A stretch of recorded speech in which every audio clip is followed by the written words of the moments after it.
La prise en compte du village de Massala Barala dans le dispositif sécuritaire frontalier de l'État de Côte d'Ivoire est une réalité. Cette bourgade, issue du département de Touba, à quelques kilomètres de la République de Guinée, bénéficie d'un poste de police frontière. À l'instar de celui de Dioronzo Somotou dans la région du Folon, cette infrastructure est inaugurée par le ministre de l'Intérieur et de la Sécurité, Vagondo Diomondé.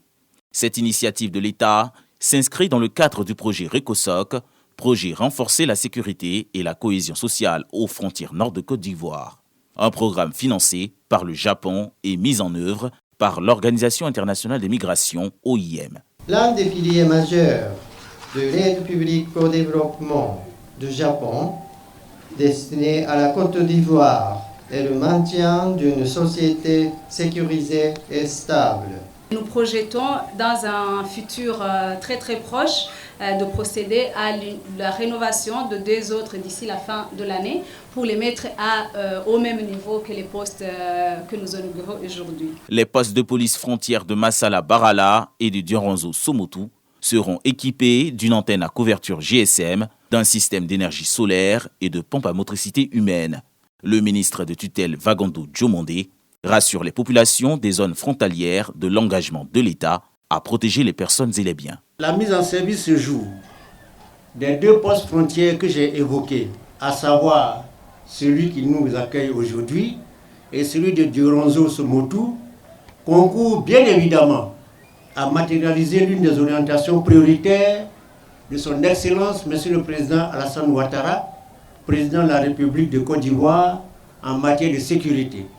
Dans la dynamique de la construction d'un pays prospère, le gouvernement a décidé d'assurer le renforcement des mesures de prévention et de lutte contre les attaques terroristes, contre la criminalité, contre la circulation illicite des armes, le trafic humain et toutes sortes de violences. Cette cérémonie inaugurale fut l'occasion d'équiper les éléments de ces 2 postes frontières en véhicules, gilets de protection, grenades à main, à fusil, boucliers et autres équipements.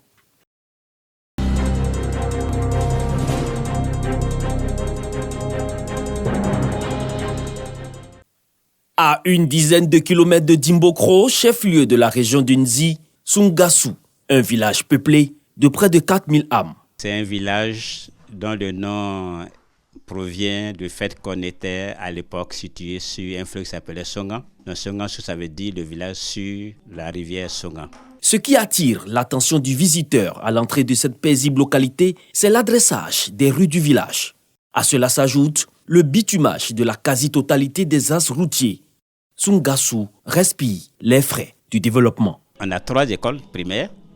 Nous avons un centre de santé avec un médecin à la tête, avec des sages-femmes. On a aussi, avec la collaboration de tous les ressortissants du village, construit des châteaux d'eau. Donc le village a une adduction d'eau potable dans tout le village avec la tuyauterie qui alimente tous les villages.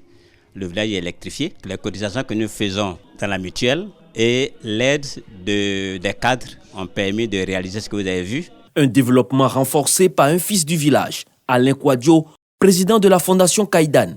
Avec le soutien de ses partenaires, il apporte son appui au rayonnement du village. Il offre un collège doté d'une bibliothèque, d'une salle informatique, des bureaux et une aire de jeu pour la pratique du sport. Le développement d'une communauté et d'un village passe par le développement de son capital humain. Son capital humain existant, son capital humain à venir. Et le capital humain à venir d'une communauté, d'un village, ce sont ses enfants. Et nous avons doté ce village de ce collège parce que nous pensons que c'est par ces infrastructures-là qu'on sait renforcer les compétences, on sait donner le savoir à ces enfants pour un avenir meilleur, pour eux-mêmes et pour la communauté. En plus de ce collège, le centre de santé du village reçoit une ambulance, un don du ministre Adama Koulibaly, maire de la commune de Dimbokro. Cela s'inscrit dans la vision du ministre qui fait de la santé une des priorités de son plan d'action pour la commune de Dimbokro. Étant entendu que son Excellence le Président Alassane Ouattara fait du social une priorité dans son action. Pour traduire la reconnaissance des populations pour ces différentes actions de développement, une messe d'action de grâce est dite par Monseigneur Joseph Kakouaka, évêque du diocèse de Yamoussoukro, qui a donné son onction. Un collège hyper équipé, nous leur disons merci et ensemble, nous disons merci au Seigneur qui leur a donné cette intelligence, qui les a soutenus, qui leur a donné les moyens pour réaliser cette œuvre qui sera au service de tous et donc pour développer le bien commun dans chaque élève qui fréquentera ces lieux. Œuvrer au bien-être des populations, une vision de portée sociale que la Fondation Kaidan entend multiplier dans toute localité.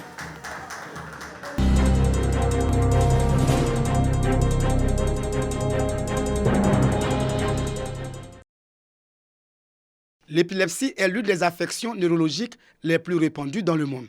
Selon l'OMS, Organisation mondiale de la santé, environ 50 millions de personnes en sont atteintes. L'épilepsie peut provenir des lésions du cerveau et une infection encéphalite ou méningite. Près de 80% des personnes souffrant d'épilepsie vivent dans les pays à revenus faibles et ne bénéficient pas du traitement dont elles ont besoin. Au centre culturel de Sakassou, dans la région de Gbeke, les autorités administratives, les enseignants, la chefferie traditionnelle sont sensibilisés sur les préjugés autour de cette affection. Une activité de l'ONG internationale Médecins sans frontières Afrique de l'Ouest et centrale Ouaka en marge de la journée internationale de l'épilepsie. Certains disaient que c'est une maladie due aux sorciers, c'était des mauvais sorts et ils ne savaient pas que c'était une maladie qu'on peut guérir ou qu'on peut avoir qu'on peut non seulement guérir, mais aussi c'est une maladie qu'on peut avoir la possibilité de maîtriser et que les personnes peuvent travailler correctement. À travers des conférences, des projections de diapos, des sketchs, les tabous sur l'épilepsie sont levés. Quand je vois une personne qui a l'épilepsie, vraiment je me tenais à l'écart parce qu'on avait tendance à nous dire que la salive et autres, voilà, ça contaminait. Mais à travers cette conférence aujourd'hui, j'ai compris que c'est plutôt leur venir en aide. Parce qu'en tant qu'enseignants, nous sommes les premiers acteurs en contact avec les élèves. Et donc, si nous avons des rudiments sur la maladie, ça va de soi que ça va améliorer le rendement des élèves. Pour les autorités sanitaires, cette journée doit être une occasion pour sensibiliser sur cette maladie neurologique méconnue. L'administration sanitaire compte vraiment appuyer, poursuivre l'initiative de Médecins sans frontières pour que, quand ils ne seront pas là, nous puissions continuer ce qu'ils ont débuté. La journée internationale de l'épilepsie est célébrée chaque année le deuxième lundi du mois de février dans plus de 140 pays à travers le monde. Épilepsie en milieu scolaire. Parlons-en pour combattre les préjugés. C'est le thème de cette célébration.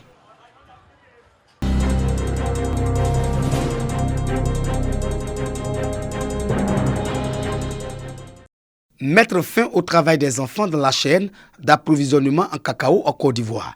C'est l'objectif des structures étatiques et de certaines ONG.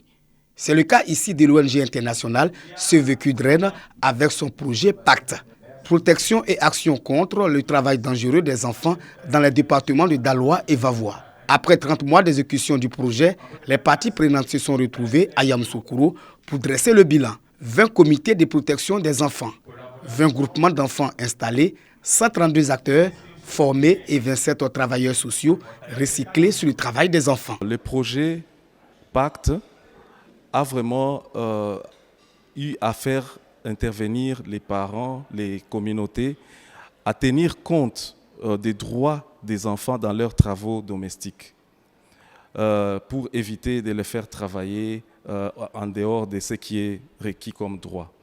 Les différents acteurs saluent les acquis du projet Pacte et s'engagent à continuer la sensibilisation afin d'éradiquer le travail des enfants dans la cacao culture. Avant, nous qui avons peut-être une petite notion de ce qui est le travail des enfants, aujourd'hui, vraiment avec ces formations qu'ils nous ont données, nous sommes aujourd'hui aguerris pour aller lutter contre le travail des enfants. Le projet Pacte a facilité la lutte contre le travail des enfants dans la chaîne d'approvisionnement de cacao, d'essayer d'éradiquer ces préjugés qui pensaient que les enfants appartenaient seulement aux parents et qu'on pouvait faire d'eux ce qu'on voulait.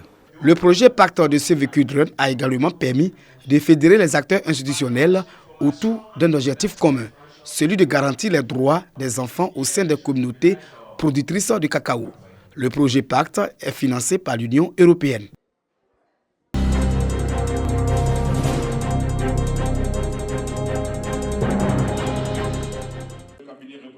Ils sont issus de diverses organisations, notamment des jeunes, des femmes du secteur privé, des médias, du monde paysan, des confessions religieuses.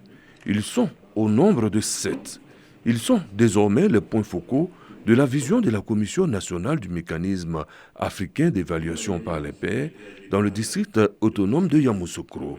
Contribution à une croissance économique et vecteur d'un développement durable. Les attentes sont connues.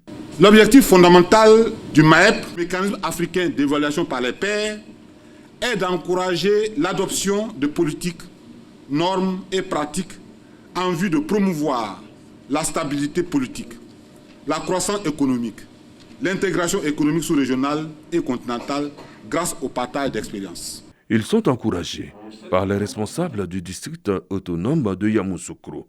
Au plan politique, la consolidation du dialogue politique ainsi que les mesures de grâce présidentielle accordées à ces 51 détenus de la crise post-électorale pourraient être au crédit de vos recommandations. Au plan du renforcement du cadre institutionnel, la création de la haute autorité de la bonne gouvernance, la mise en place d'une plateforme pour dénoncer les actes de corruption dénommés Spacia. Tous ces acquis concourent à la paix si chère au président Félix Houphouët-Boigny et au président Alassane Ouattara. En effet, la construction de la paix se fait de plusieurs mains. Et le district autonome Yamoussoukro s'inscrit dans cette politique et se tient à vos côtés pour la recherche de la paix. Le mécanisme africain d'évaluation par les pairs est un dispositif de contrôle réciproque visant à favoriser la bonne gouvernance à laquelle les États membres de l'Union africaine adhèrent volontairement.